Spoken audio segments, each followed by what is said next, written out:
welcome to the AdTechGod Pod, your window into the world of advertising technology and the people behind it. I'm your host, AdTechGod. Welcome to the AdTechGod Pod, where we chat with some of the greatest sales leaders in the industry. Today, we're thrilled to have Krista Panoff from Innovid with us today. Krista has over 20 years of experience in AdTech, having spent nearly 3 years at Innovid and more than 16 years at TransUnion. Before that, she worked at QCent, which was acquired by TransUnion in 2006, and also held a role at XO Communications. I've heard wonderful things about Krista in the market, so I'm very excited to meet her today. Krista, welcome to the AdTechGod Pod. Hi, ATG. Thank you for having me. I'm very grateful and super excited to be here. Hi, Krista. Same here. Thank you so much for being here, and thank you to Meg and the team for getting you lined up and ready. So I really appreciate everything that the teams are doing to get you here. Absolutely. So, Krista, I start the same way. You've had an incredible tenure at TransUnion. You've obviously grew in your career to where you are today with Innovid. I'd love to hear kind of how you got into AdTech, what you learned during that period of time, and then we'll talk about some other topics later on in the second segment of the podcast. Yeah, absolutely.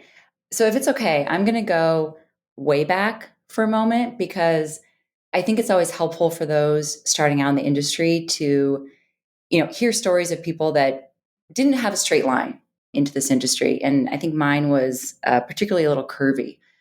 My real first job out of college was actually at a consulting firm.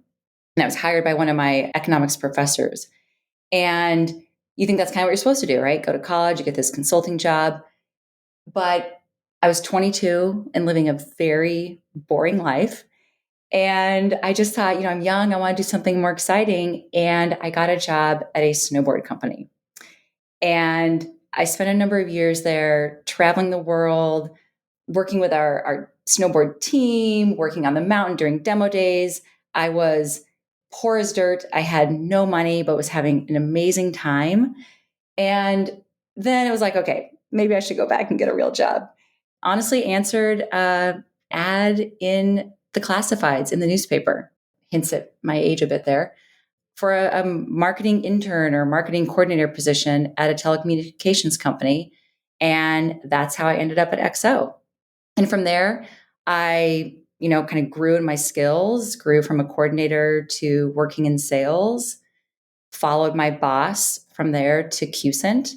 We were working in contact and identity data and doing at the time what was like really novel new things, working with retail point of sale systems, implementing the ability to, input a phone number and automatically get back the name and address. And it was exciting. And then TransUnion came along and acquired us in 2006. And from there, I'll say one of the great things about working at a big company is the opportunity you have to kind of reinvent yourself within that company. You have a reputation. People know you're a hard worker. If you're smart, you provide value. And in 2013, TransUnion started sort of a skunkworks group that was looking to build a digital marketing business. And I was grateful to have an opportunity to get on that team. We built up TransUnion's audience business, everything from building, working with the actual data to build the audiences, building all the partnerships in the industry, the LiveRamps and the Daylogics and the BlueKais at the time. And we built up our identity business and really grew into what's the media and entertainment vertical today. And that was just at every step along the way, I'd say kind of always looking for opportunities to learn and grow and just kind of not being afraid to do something new. I knew very little about ad tech and the digital marketing industry when I joined the team in 2013. I had a glossary I had printed out that sat on my desk so I could understand all the 3-letter acronyms and what they meant. So there's not always a straight line, like I said, to get here. And like you said, in 22, I came over and joined Innovid. Again, it was really on this journey of wanting to learn something new. I had been working in audience and identity for so long. I had never really worked in measurement. I had a friend once tell me that was the hardest area of the business to work in, just due to all the complexities that we all are very aware of and the nuances there. And so I thought, hey, maybe let's go give that a try. And it's been an exciting, wild ride. just always focused on finding something, I'd say, new to learn and new to do. You're probably the first guest I had that went from snowboarding to ad serving. I've had a lot of like law degrees, people who became lawyers. I think 2 or 3 guests went to law school, realized it was an absolutely miserable career path to go down, and they pivoted somehow into ad tech. I think Corey Greenberg was one of them, and I can't recall who the other was.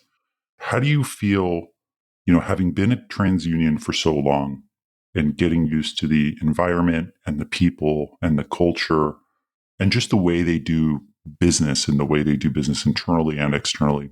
How did you find the shift to Innovid? I mean, it's often, I wouldn't say night and day, but it's a very hard transition to move into a new culture and then adapt to the way they do work. It is. I mean, it's very much a shift. It's something I think, you can't take lightly because it is really, really different. And I think one of the things kind of in our thread of positivity here, you're always focused on finding like the bright spots in any environment.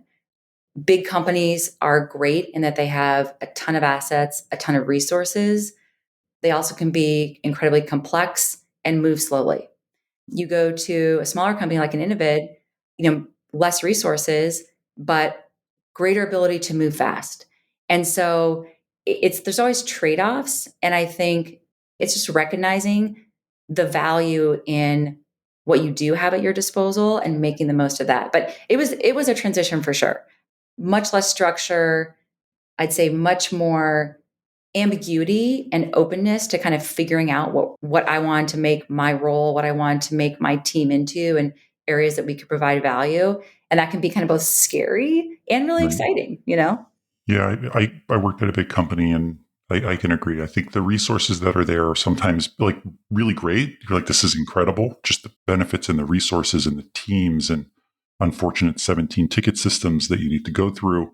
And they're frustrating, but at the same time, anything I need, like I know I go to this system and I type it in and somebody will get back to me in, 24 hours or 48 hours.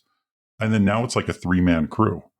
So, we have a technical support channel, which is me, Jeremy Bloom, and Ari Paparo. And Ari's our tech guy. And I'm like, hey, how do I get the mic hooked up? He's like, what do I look like, IT? And I'm like, yes, you look like IT. You're the only one that knows anything about tech here. So I get it. It's very, very different. And I think that adapting period sometimes takes longer than people expect. Yeah, I think you're absolutely right. It takes some time. I mean, I would say it probably took me, in truth and honesty, it took me probably 6, 8 months to kind of like settle in and just kind of get used to the new rhythm of things, the new way of doing things. It's hard. It's hard changing jobs. But I kind of felt like there's always 2 paths to go, and there's the path you're on, and then there's, maybe there's an opportunity to shake things up a little bit and see. Things don't always work out, but sometimes it can make really exciting opportunities if you're willing to take the risk. So I feel like the risk sometimes is worth it. I think there's a reason why people jump ship. Sometimes it's emotional, sometimes it's career is, growth has come stagnant. Sometimes you just get bored. Like I've been here for so long, I really need something new. But there's usually a good reason for people to exit a company after being there for 4 or 5 years or even 16 years. People reach a point where they say, I need something new. yeah, and I think when I, talk to friends or others in the industry or just younger folks, I think the thing I always try to say, because in any moment, everyone experiences frustrations. And if you're jumping out of a frustration, I always say, look, there is brown grass everywhere. Like every company has brown grass. So it can't be because of that. It has to be because of opportunity, or like you said, wanting to learn something new. It should be about something positive, not fleeing a negative, because you're going to find challenges everywhere. That's just a fact of life. Totally agree. Where do you think in your career, whether at TransUnion or at Innovid, what do you think was like the biggest highlight in your career? What was the thing that stands out to you where you look back and you say, okay, that was a career changing decision, move, promotion, acquisition, and why? So I would say here at Innovid, again, I always am attracted to these sort of like areas of the business that I think aren't yet fully developed or filled out, because I think there's such great opportunity. When I came, primarily our offering to publishers was really just focused on measurement. And we've done a lot of work over the past couple of years to say, wait a minute, we enable our publisher clients to really support all sides of their business. We enable them to meet the demands of both their advertisers in like helping to monetize their media, but also their viewers, right? Focusing on giving these really good experiences to a viewer from an advertising experience, both whether that's like, cool, creative, that's engaging and personalized, or from a frequency perspective, helping publishers understand and deliver better frequency, capping those environments so it's not annoying to a viewer.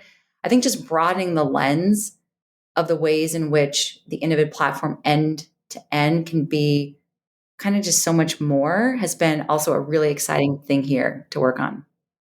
Correct me if I'm wrong, but Innovid really has like three core pillars, right? Is it creative management and delivery, like analytics and attribution and ad serving?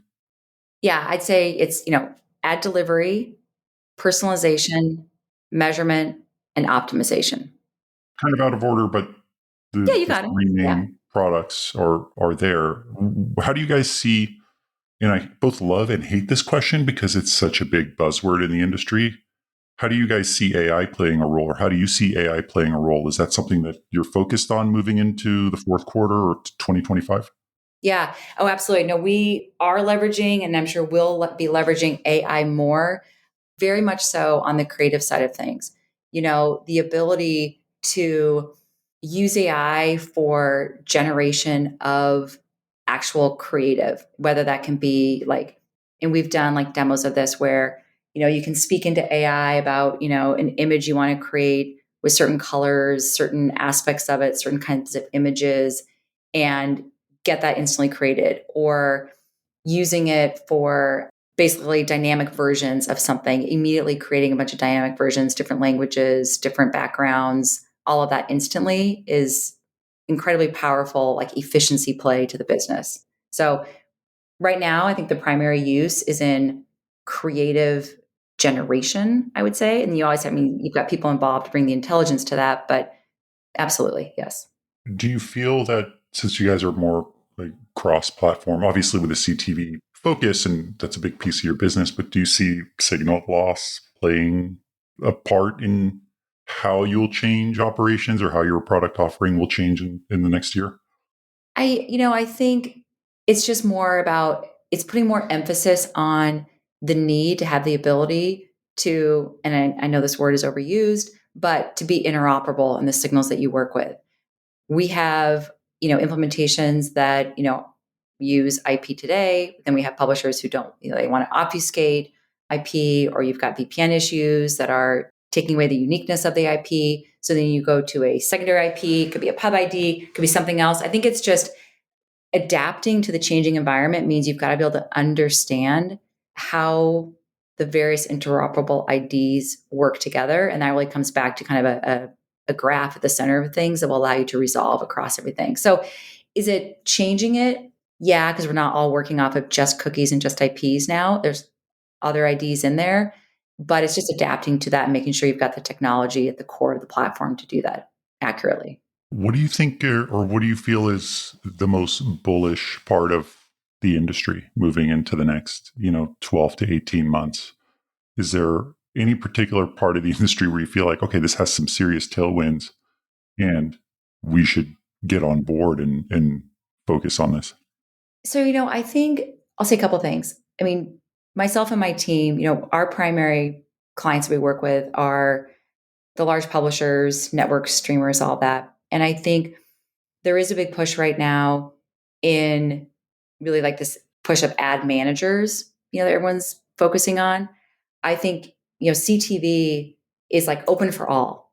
It doesn't have the barriers, I think, from a just getting a campaign up and running, your creative, your measurement tools, all of that existed probably with linear.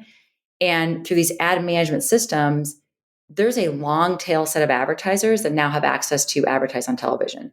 And it's opening up, I think, a whole new area of the market and kind of leveling the playing field across big and small brands out there, which I think is very exciting.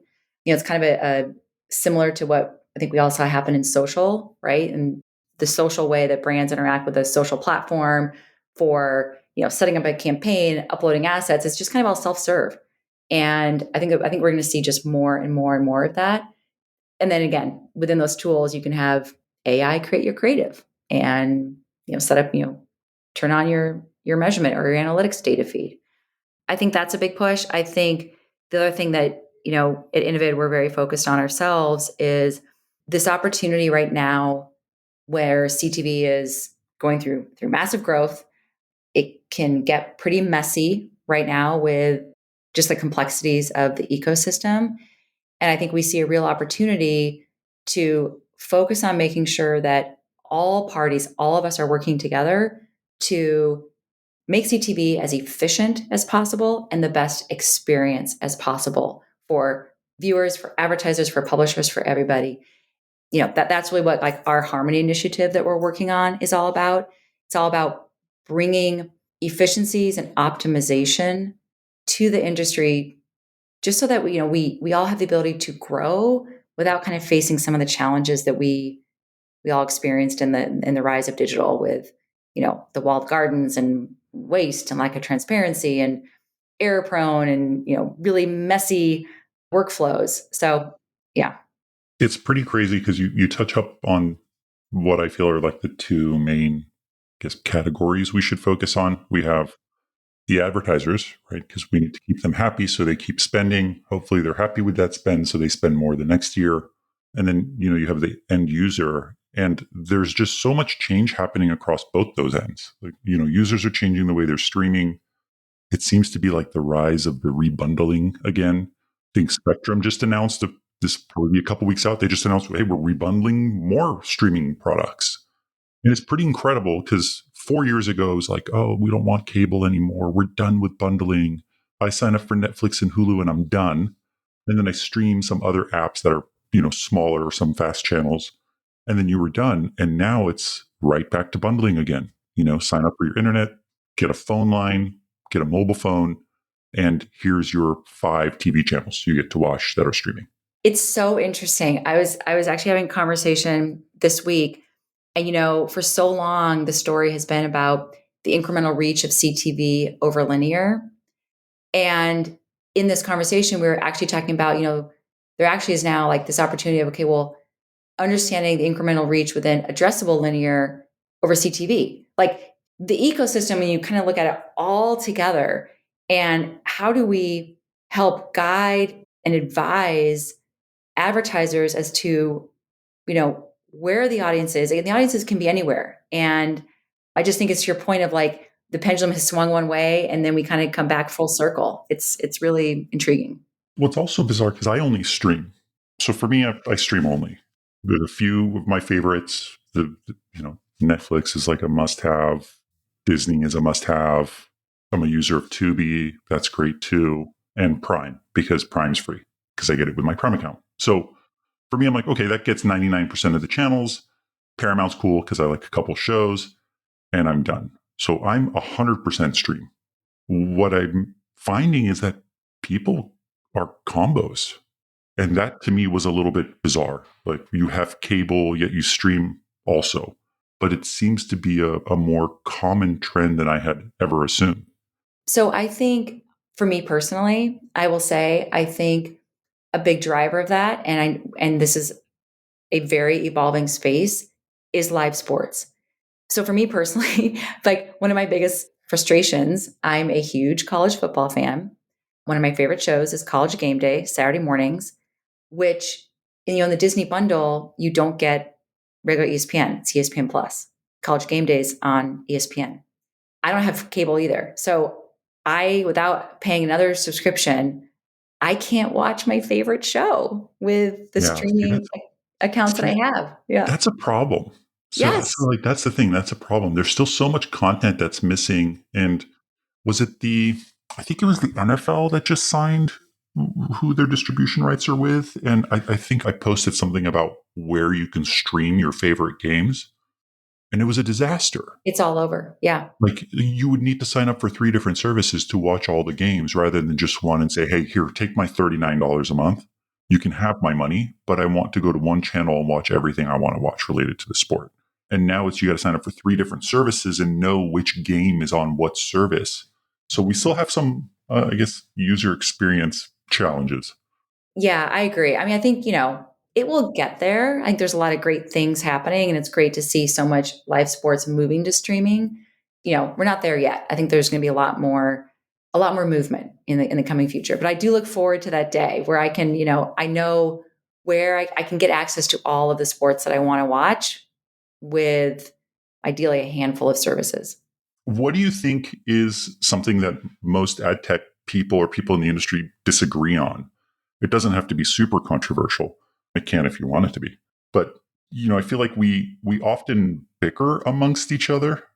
And at the same time, we all work together. So it's a very delicate balance of saying this is a good or bad thing. But I'd love to hear your perspective on that.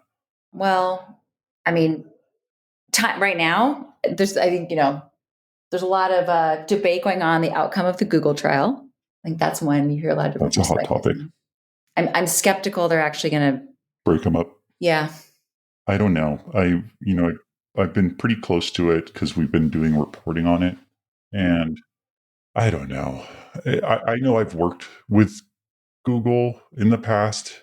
And I know one of the first things that came out of my mouth was, what do you mean you want to migrate off of Google? We can't migrate off of Google. They're like 80% of our spend. Like, there's no way I'm cutting them off. Let's find another solution. So I don't know. I think that they may be monopolistic, but I don't know enough on the details of the inner workings of the company and how it's divided as much as some of the experts out there. So for me, I know as an end user, I felt that I had nowhere to go. That might be my knowledge or my skill set that didn't know any better. Yeah. And I am not an expert. I am far from an expert myself. It's, I think these things are so complex. It's hard for a lot of people to really understand them. And that's just a tough decision to make when given all those complexities. I think what's crazy now is that there's people saying that the trade desk is monopolistic. And I'm starting to hear a lot of buzz around that. And I'm like, I don't think they are, but could they be? I guess you could carve out a small enough market and say they dominated. Sure, anybody can be a monopoly, but I don't know where that's going to head down. But personally, I don't think they are. I think they're a great solution in market that's growing and they have shareholders to keep happy.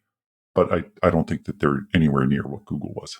Yeah, they're a powerful player that has a lot of business. That's Absolutely. Not a crime. Yeah, that's not a crime. Yeah, growing your company and trying to grow your revenues and diversify your revenues is not a crime. It's not a monopoly.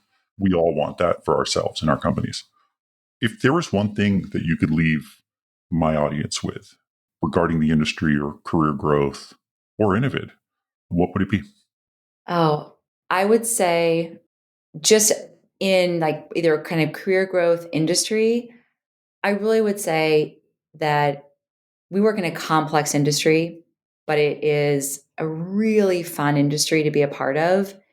And the day-to-days can feel challenging and frustrating at times, but I always try, and I think this has, helped me grow my career and help me find new opportunities.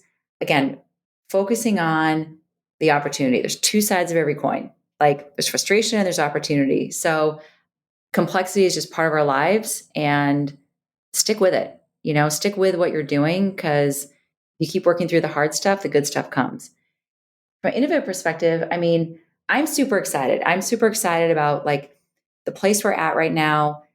Like you said before, sitting in the position we sit in as an ad server with our advanced creative technologies, with measurement, with the ability to apply, instant optimization.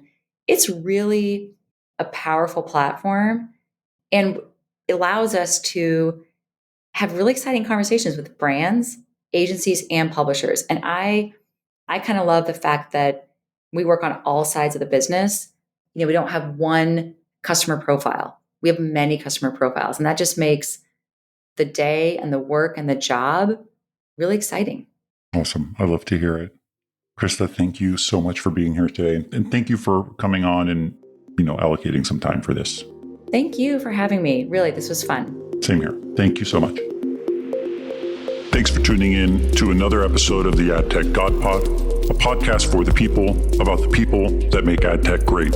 Stay connected with me for more insights, trends, and interviews in the realm of AdTech. Don't miss out on our latest updates, so follow me on X, Instagram, and connect with me on LinkedIn. Don't forget, ATG Slack community has insights, networking opportunities, and jobs. Keep the conversation going and stay at the forefront of AdTech innovation.